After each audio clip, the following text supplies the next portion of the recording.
ଆଉ ତା ସେପଟୁ ରହିଲା କ'ଣ କିଛି ନାହିଁ। ଇଏ ହେଉଛି ଅସ୍ତରଙ୍ଗ ବ୍ଲକ। ଅସ୍ତରଙ୍ଗ ବ୍ଲକର ଶିଶୁ ପଞ୍ଚାୟତ ନାଇଁ ଉଦୟପୁର କନ୍ଦାହର ଉଦୟପଲ୍ଲୀ ଇଏ ପ୍ରାୟ କେତେଟା ଗାଁ ହେବ? ତିନିଟା ଗାଁ, 4 ଖଣ୍ଡ। ଆଚ୍ଛା, ସବୁବେଳେ ଧର ଏଇନେ ଲଘୁଚାପ ହେଉଛି, ବନ୍ୟା ପାଣି ନଥିଲା, ଯେତେବେଳେ ପୂର୍ଣ୍ଣିମା ଅମାବାସ୍ୟା ହେବ, ଜୁଆର ଯେତେବେଳେ ଆସିବ ପାଣି ପଶିଲା, ଯେତେବେଳେ ପାଣି ପଶିଲେ ଫସଲ ନଷ୍ଟ ଗାଁ ଗହଳିରେ ପାଣି ପଶିବ।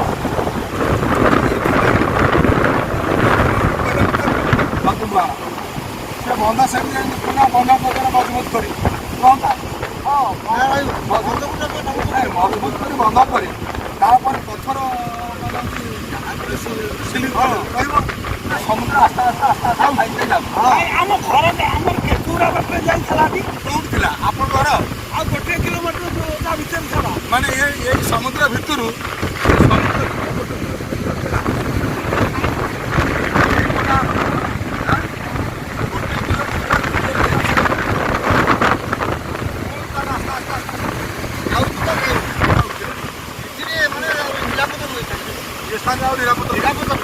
କେବଳ ଜୀବିକା ଅଛି ଯେତେବେଳେ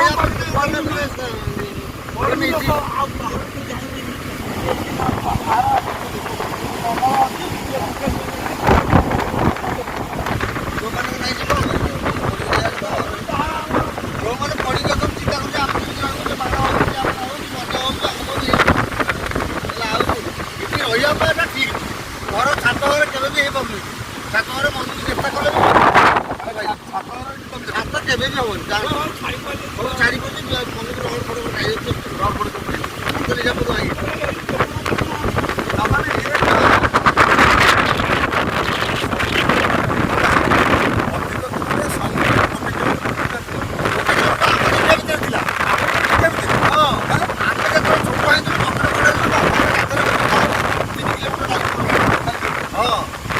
ତାପରେ ସମୁଦ୍ର ଖାଇ ଖାଇ ପହଞ୍ଚିଲାଣି। ଆମକୁ 60-61 ଭିତରେ ତ ସମୁଦ୍ର ଆସିକି ପହଞ୍ଚିଲାଣି।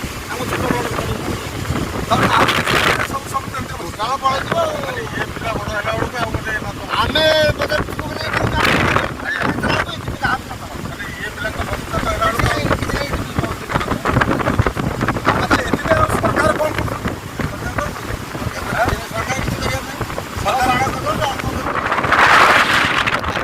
ସୁରକ୍ଷା ହେବା ଦରକାର। ସରକାର ଯୋଜନା କରିବା ଦରକାର, କିନ୍ତୁ ସୁରକ୍ଷା ସରକାର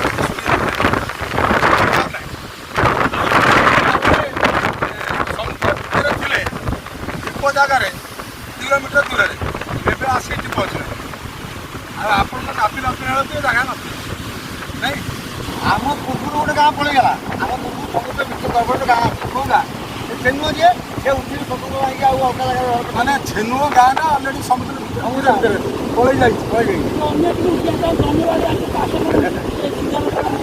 ସେ ଥିଲା ସମୁଦ୍ର ଭିତରେ, ସମୁଦ୍ର ତାଙ୍କର ଗାଁଟା ସମୁଦ୍ର ଭିତରେ ହେଇଛି। ଜାଗା ବାଡ଼ି ଯାହା ବି ବହୁତ ଦିନ ଅଛି, ସେ ଅଲଗା ଜାଗା ବୁଝିଛି ଛେନୁଅ ଗାଁ। ହଁ। ଆଉ ଏଇ ଯେଉଁ ଗାଁ ଖଣ୍ଡକ, ଏଇ ଗାଁ ଖଣ୍ଡ ଇଠି ଥିଲା ଆଜ୍ଞା। ଏକ ଗାଁ ଇଠି ଥିଲା।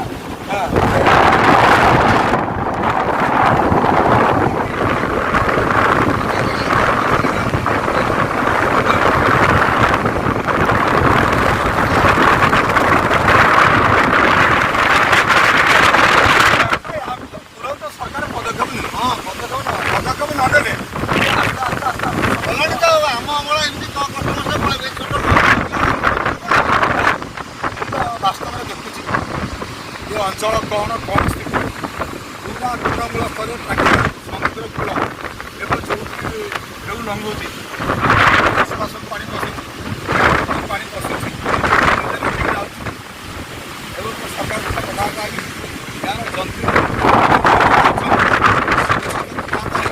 ଏହାର କେମିତି ତୁରନ୍ତ ପଦକ୍ଷେପ ନିଅନ୍ତୁ, ଏଇଟା ଆମ ଦାବି। ଆଉ ଯଦି ଆବଶ୍ୟକ ପଡ଼ିବ ସରକାର ଯଦି